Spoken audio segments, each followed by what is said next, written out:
তাওয়াক্কুলের সবচাইতে চমৎকার ডেফিনিশন দিয়েছেন ইসলামের দ্বিতীয় খলিফা সাইয়েদনা ওমর ফারুক রাদিয়াল্লাহু তাআলা আনহু। উনি একবার ইয়ামান থেকে আসা কিছু লোকদের সাথে সাক্ষাৎ করলেন মসজিদে নববীতে। জোহরের সালাত শেষে উনি দেখলেন যে সবাই যার যার কাজে চলে যায়, কিন্তু ইয়ামানে কিছু লোক গোল হয়ে বসে শুধু তাসবিহ পড়ে। আসরের নামাজের পরে উনি খেয়াল করে দেখলেন সবাই নামাজ শেষে চলে যায়, এরা যায় না, এরা বসে তাসবিহ পড়ে আর জিকির করে।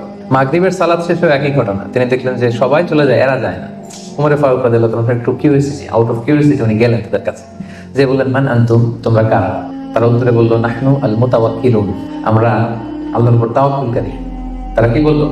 আল্লাহর উপর তাওয়াক্কুলকারী। ওমর ফারুক বললেন এই যে আল্লাহর উপর তাওয়াক্কুল করে যে বসে আছো, তোমরা খাও কোত্থেকে? ফুড আসে কোত্থেকে? তো এরা বললো আমাদের জিকির আজকার তাসবিহ বুজুর্গি দেখে আশেপাশের লোকজন খাবার দিয়ে যায়, ওইটা খাই। ওমর ফারুক বললেন তাহলে তো তোমরা আল্লাহর উপর তাওয়াক্কুল করো নাই, যারা গম্বুজ দিয়ে যায় ওইটার উপর তাওয়াক্কুল করছো।